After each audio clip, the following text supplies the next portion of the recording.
ಸ್ಕೂಲ್ಗೆ ಹೋಯ್ತೀಯಾ? Hi. Phone ನೋಡ್ಬೇಕು, ಇಲ್ಲಿ ನೋಡು ಅಂದ್ರೆ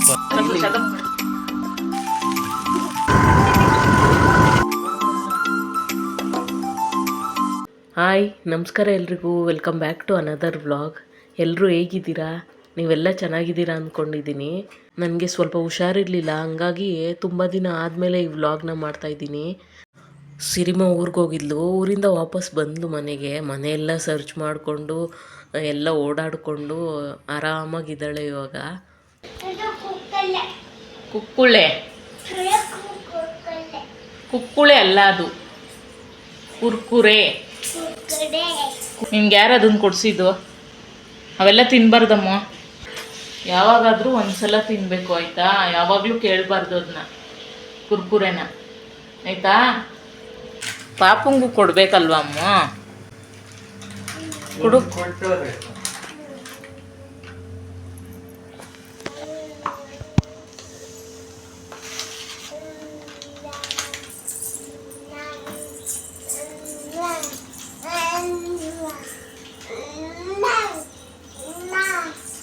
ಸಿರಿಮಾ ಊರಿಂದ ಬರ್ತಿದ್ದಂಗೆ ಸ್ಕೂಲೆಲ್ಲ ಸ್ಟಾರ್ಟ್ ಆಗಿದೆ, ಅಡ್ಮಿಷನ್ ಮಾಡಿಸ್ಬಿಡೋಣ ಅಂತ ಅಂದ್ಕೊಂಡಿದ್ದೀವಿ ಇವತ್ತು. ನನಗೆ ಬೇರೆ ಸ್ವಲ್ಪ ಹುಷಾರಿರಲಿಲ್ಲ, ಹಂಗಾಗಿ ನಾನು ಹೋಗೋಕ್ಕಾಗಲಿಲ್ಲ. ಹಸ್ಬೆಂಡ್ ಕರ್ಕೊಂಡೋಗಿ ಬಂದರು. ನಮ್ಮ ಸಿರಿಮಾ ಊರಿಂದ ಬಂದಿದ್ದ ತಕ್ಷಣವೇ ನಮ್ಮ ಲಡ್ಡೂನ ನೋಡಬೇಕಾಗಿತ್ತು. ಎಷ್ಟು ಖುಷಿಪಟ್ಲು ಅಂದರೆ ಒಂಥರ ಸ್ಮೈಲ್ ಮಾಡ್ತಾಯಿದ್ಲು. ಅದನ್ನು ನೋಡಬೇಕು ಅಂತಲೇ ಯಾವ ಥರ ಅವಳು ಎಕ್ಸ್ಪ್ರೆಷನ್ ಮಾಡ್ತಾಳೆ ಅದನ್ನು ನೋಡಬೇಕು ಅಂತಲೇ ಕಾಯ್ತಾ ಇದ್ದೆ ನಾನು. ಎಷ್ಟು ಬೇಗ ಅವಳ ಜೊತೆ ಕನೆಕ್ಟ್ ಆದ್ಲು ಅಂದರೆ ಅವಳ ಹಿಂದೆನೇ ಓಡಾಡೋದು, ಅವಳು ಏನು ತಿನ್ಸಿದ್ರು ತಿಂತಾಯಿದ್ಲು, ನೀರು ಕುಡಿಸಿದ್ರು ಕುಡಿತಾಯಿದ್ಲು, ಅವಳ ಹಿಂದೆನೇ ಓಡಾಡೋದು, ಅವ್ರ ಜೊತೆನೇ ಆಟ ಆಡೋದು. ನನಗಷ್ಟು ಕಾಟ ಕೊಡ್ತಾ ಇರಲಿಲ್ಲ. ಸಿರಿಮಾ ಊರಿಗೆ ಹೋಗಿದ್ದಾಗಂತೂ ನನ್ನ ಮನೆ ಕೆಲಸ ಒಂದು ಕೆಲಸ ಮಾಡೋಕ್ಕೆ ಬಿಡ್ತಾ ಇರಲಿಲ್ಲ, ಎತ್ಕೊಂಡೇ ಇರಬೇಕಾಗಿತ್ತು. ಒಬ್ರನ್ನೊಬ್ರು ಎಷ್ಟು ಮಿಸ್ ಮಾಡ್ಕೋತಾ ಇದ್ರು ಅಂತ ಅಂದರೆ ಇದನ್ನ ನೋಡಿದ್ರೆ ಗೊತ್ತಾಗ್ತಾಯಿತ್ತು ನನಗೆ. ಜಾಸ್ತಿ ಏನು ಹುಷಾರಿಲ್ಲದೆ ಇರೋದಕ್ಕೆ ಜಾಸ್ತಿ ವಿಡಿಯೋ ಮಾಡ್ಕೊಳ್ಳೋದಕ್ಕಾಗಲಿಲ್ಲ ನನಗೆ. ಇವತ್ತು ಸಿರಿಮಾದು ಸ್ಕೂಲ್ ಅಡ್ಮಿಷನ್ ಮಾಡಿಸ್ಕೊಂಡು ಬಂದರು ನಮ್ಮ ಹಸ್ಬೆಂಡು. ನಾನು ಹೋಗೋಕ್ಕಾಗಲಿಲ್ಲ, ಹುಷಾರಿಲ್ಲ ಅಂತ. ಇನ್ನು ನಾಳೆ ಫಸ್ಟ್ ಡೇ ನೋಡಬೇಕು.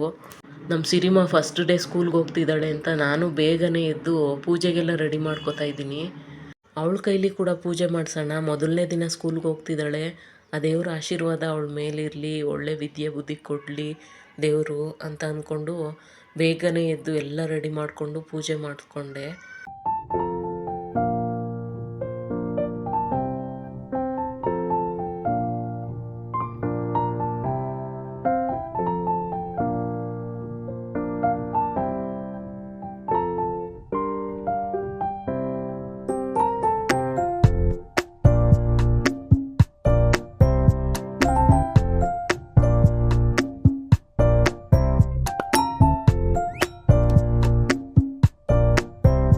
ಸ್ಕೂಲ್ಗೆ ಹೋಗಬೇಕು, ಎದ್ದೇಳು, ಸ್ನಾನ ಮಾಡ್ಕೊಂಡು ರೆಡಿಯಾಗು, ಇವತ್ತು ಫಸ್ಟ್ ಡೇ ಹೋಗಬೇಕು, ಬೇಗನೆ ಹೋಗಬೇಕು, ಎದ್ದೇಳು ಅಂದಿದ್ದ ತಕ್ಷಣವೇ ಖುಷಿಯಿಂದ ಎದ್ದು ಬೇಗನೆ ಸ್ನಾನ ಮಾಡಿಸ್ಕೊಂಡು ರೆಡಿ ಆಗ್ತಾಯಿದ್ದಾರೆ.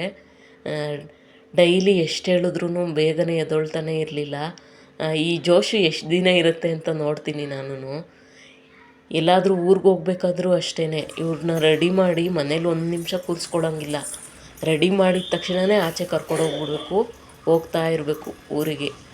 ಇಲ್ಲ ಅಂದರೆ ಕಣ್ಣಲ್ಲಿ ಮೂಗಲ್ಲಿ ಬಾಯಲ್ಲಿ ಎಲ್ಲ ಸುರಿಸ್ಕೊಂಡು ನಾವು ರೆಡಿ ಮಾಡಿರೋದೆಲ್ಲ ವೇಸ್ಟು ಅನ್ನೋ ಥರ ಮಾಡಿಬಿಡ್ತಾರೆ.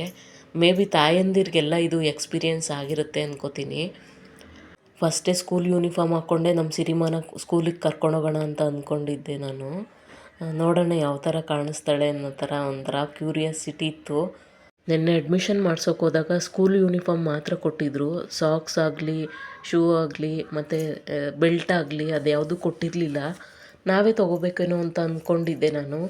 ಇಲ್ಲ, ಅವರೇ ಕೊಡ್ತಾರೆ, ಶೂ ಮಾತ್ರ ನಾವು ತೊಗೋಬೇಕು ಅಂತ ನಮ್ಮ ಹಸ್ಬೆಂಡ್ ಹೇಳ್ತಾಯಿದ್ರು. ಟೀಚರ್ ಕೂಡ ಹಾಗೆ ಹೇಳಿದ್ರಂತೆ, ಕಲರ್ ಡ್ರೆಸ್ಸಲ್ಲೇ ಫಸ್ಟೇ ದಿನ ಅಲ್ವಾ, ಕಲರ್ ಡ್ರೆಸ್ಸಲ್ಲೇ ಕರ್ಕೊಂಡು ಬನ್ನಿ, ವೆಡ್ನೆಸ್ಡೇಯಿಂದ ಯೂನಿಫಾರ್ಮ್ ಹಾಕ್ಕೊಂಡು ಕರ್ಕೊಂಬರ್ಬೇಕಾಗುತ್ತೆ ಅಂತ ಹೇಳಿದ್ರಂತೆ.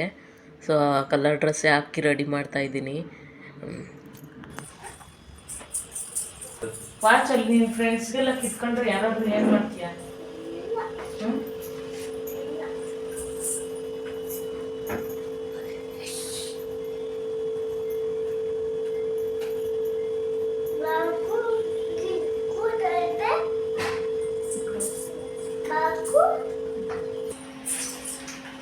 ಇಲ್ಲಿ ನೋಡು, ಫೋನ್ ನೋಡ್ಬೇಕು. ಇಲ್ಲಿ ನೋಡು ಅಂದಾಗ ಫೋನ್ ನೋಡು. ಸ್ಕೂಲ್ಗೆ ಹೋಯ್ತೀಯಾ? ಇಷ್ಟನಾ ನಿಂಗೆ ಸ್ಕೂಲು? ಅದು ನಿಂಗೆ ಬಾ ಇಲ್ಲಿ ಬಾ. ಹಂಗೆ ಯಾಕೆ ಕುಣಿಯೋದು? ಕುಣಿಬೇಡ. ಸ್ಕೂಲ್ ಇಷ್ಟನಾ?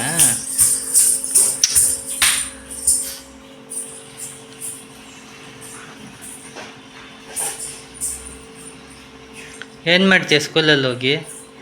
ಸ್ಕೂಲಲ್ಲಿ ಹೋಗಿ ಏನು ಮಾಡ್ತೀಯ? ಸ್ಕೂಲಲ್ಲಿ ಹೋಗಿ ಏನು ಮಾಡ್ತೀಯ ಅಂದೆ.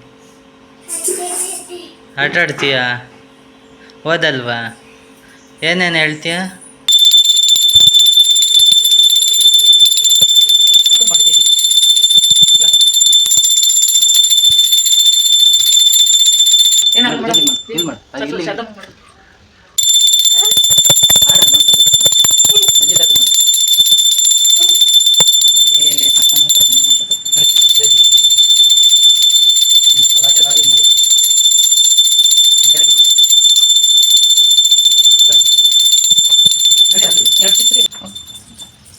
ಇನ್ನು ಟಿಫನಿಗೆ ನಾನು ಅವಲಕ್ಕಿ ಚಿತ್ರಾನ್ನ ಮಾಡ್ಕೊತಾ ಇದ್ದೀನಿ. ಬೇಗನೆ ಆಗಿಬಿಡುತ್ತೆ, ಇವತ್ತು ಸ್ವಲ್ಪ ಟೈಮ್ ಆಗಿಬಿಡ್ತು ಅಂತ ಹೇಳಿ, ಇದು ಬೇಗನೆ ಆಗುತ್ತಲ್ಲ ಅಂತ ಹೇಳಿ ಬೇಗನೆ ಮಾಡ್ಕೊತಾ ಇದ್ದೀನಿ.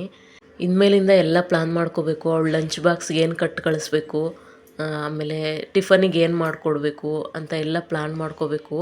ಕೆಲಸಗಳು ಎಕ್ಸ್ಟ್ರಾ ಆ್ಯಡ್ ಆಗ್ತಾನೆ ಹೋಗುತ್ತೆ ಅನಿಸುತ್ತೆ. ಮೇ ಬಿ ಮಾಡ್ತಾನೆ ಎಲ್ಲ ಎಕ್ಸ್ಪೀರಿಯನ್ಸ್ ಆಗೋದು ಅಲ್ವಾ. ಈ ಅವಲಕ್ಕಿ ಚಿತ್ರಾನ್ನದಲ್ಲಿ ನಾನು 4 ಥರ ಮಾಡ್ತೀನಿ.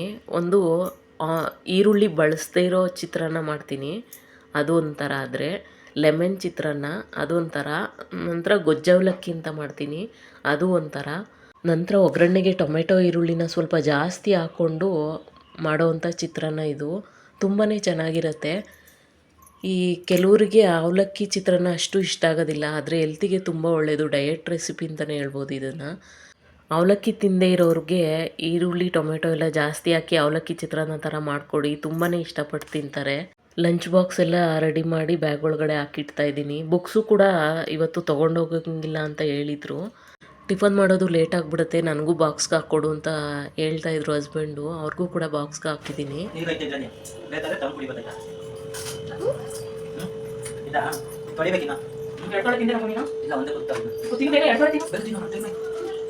ಇನ್ನು ಲಡ್ಡು ಮಗೆ ಥ್ಯಾಂಕ್ಸ್ ಹೇಳಬೇಕು. ಇಷ್ಟೊತ್ತು ನಿದ್ದೆ ಮಾಡಿಕೊಂಡು ಇದ್ರಲ್ಲ, ನಾವು ಕೆಲಸ ಮಾಡ್ಕೊಳ್ಳೋದುವರೆಗೂ ಸ್ವಲ್ಪ ಡಿಸ್ಟರ್ಬ್ ಮಾಡಲಿಲ್ಲ. ಇವಾಗ ಎದ್ದಿದ್ದಾರೆ. ಇವಾಗ ಸ್ಕೂಲ್ಗೆ ಹೋಗೋದು ಅಷ್ಟೇ. ಹಲ್ಸಿನ ತೊಳೆ ಇತ್ತು, ಅದನ್ನ ತಿಂದ್ಕೊಂಡು ಹೋದ್ರು. ಟಿಫನ್ ಮಾಡೋದು ಲೇಟ್ ಆಗಿಬಿಡುತ್ತೆ ಅಂತ ಹೇಳಿ ಹಲ್ಸಿನ ತೊಳೆ ತಿಂದರು. ನಾನು ಕೂಡ ಜೊತೆಲೇ ಹೋಗ್ತಾ ಇದ್ದೀನಿ. ಫಸ್ಟೇ ನಾನು ಬರ್ತೀನಿ ಅಂತಲೇ ಜೊತೆಲೇ ಹೋಗ್ತಾ ಇದ್ದೀನಿ. ಕಂಡ್ರು ನಿಮ್ಮದು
ಮಾಡ್ಕೊಂಡ್ರಿ ಎಲ್ಲ ಮಾಡ್ಕೊಂಡ್ಬಂದವ್ರಿ.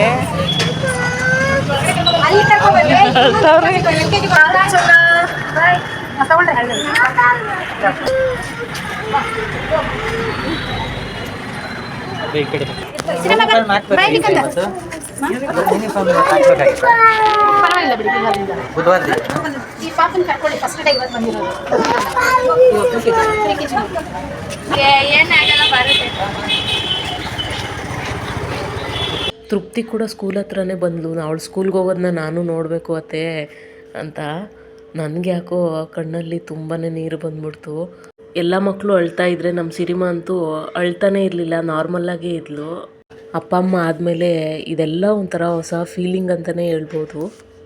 ಅದು ಎಕ್ಸ್ಪೀರಿಯೆನ್ಸ್ ಮಾಡಿದಾಗಲೇ ಗೊತ್ತಾಗೋದು. ಬೇರೆಯವ್ರು ಹೇಳಿದಾಗ ಅದು ನಾವು ಸಾಧಾರಣವಾಗಿ ತಗೋತೀವಿ, ನಮಗೆ ಆ ಫೀಲಿಂಗ್ ಆದಾಗ ಅದು ಗೊತ್ತಾಗುತ್ತೆ ಹೇಗೆ ಅಂತ. ಎಲ್ರಿಗೂ ಅಷ್ಟೇ, ತಂದೆ ತಾಯಿ ಆದಮೇಲೆ ಅವ್ರ ಮಕ್ಕಳೇ ಅವ್ರಿಗೆ ಆಸ್ತಿ ಅಂತಸ್ತು ಎಲ್ಲನೂ. ಇವಾಗಿನ ಕಾಲಕ್ಕೆ ಅವ್ರನ್ನ ಬೆಳೆಸೋದಂತೂ ಒಂದು ದೊಡ್ಡ ಚಾಲೆಂಜ್ ಅಂತಲೇ ಹೇಳ್ಬೋದು. ಇನ್ನು ಸಿರಿಮಾನ ಸ್ಕೂಲ್ಗೆ ಬಿಟ್ಟು ವಾಪಸ್ ಮನೆಗೆ ಬಂದ್ವಿ. ನನ್ನ ಮನೆ ಹತ್ರ ಬಿಟ್ಟು ನಮ್ಮ ಹಸ್ಬೆಂಡ್ ಡ್ಯೂಟಿಗೆ ಹೊರಟ್ರು. ಇವತ್ತು ನಾನು ರೆಸಿಪಿಗೆ ಬೆಟ್ಟದ ನೆಲ್ಲಿಕಾಯಿ ಕ್ಯೂಬ್ಸ್ ಮಾಡ್ತಾಯಿದ್ದೀನಿ. ಬೆಳಗ್ಗೆ ಎದ್ದಿದ ತಕ್ಷಣ ಖಾಲಿ ಹೊಟ್ಟೆಯಲ್ಲಿ ಬಿಸಿನೀರು ಜೊತೆ ಇದು 1 ಕ್ಯೂಬ್ಸ್ ಹಾಕ್ಕೊಂಡು ಕುಡಿದ್ರೆ ಸಾಕು, ಇಮ್ಯುನಿಟಿ ಪವರ್ ಬೂಸ್ಟ್ ಆಗುತ್ತೆ.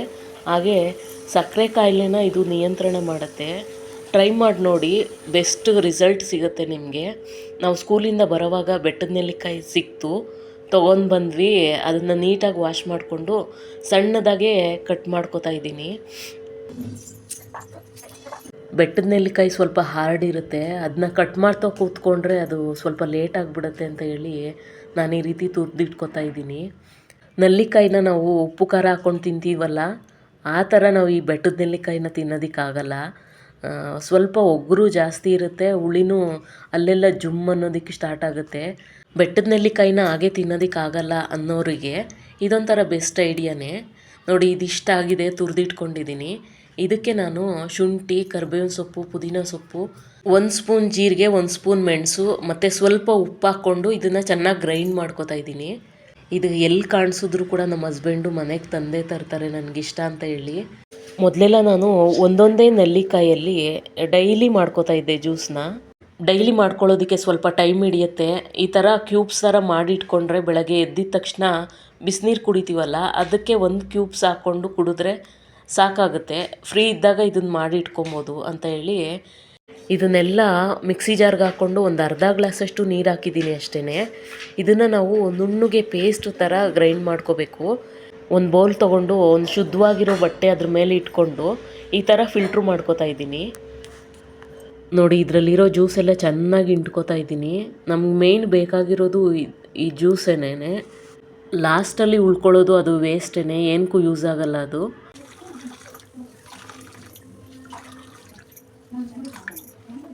ನೋಡಿ, ಅರ್ಧ kg ಬೆಟ್ಟದ ನೆಲ್ಲಿಕಾಯಲ್ಲಿ ಇಷ್ಟು ಜ್ಯೂಸ್ ಸಿಕ್ಕಿದೆ ನನಗೆ.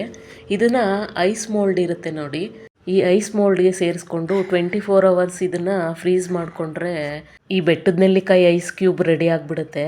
ನೀವು ಆರಾಮ್ಸೆ ಬೆಳಗ್ಗೆ ಎದ್ದಿದ ತಕ್ಷಣ ಎಲ್ರಿಗೂ ಬಿಸಿನೀರು ಕುಡಿಯೋ ಅಭ್ಯಾಸ ಇದ್ದೇ ಇರುತ್ತೆ, ಆಲ್ಮೋಸ್ಟ್ ಎಲ್ರಿಗೂ.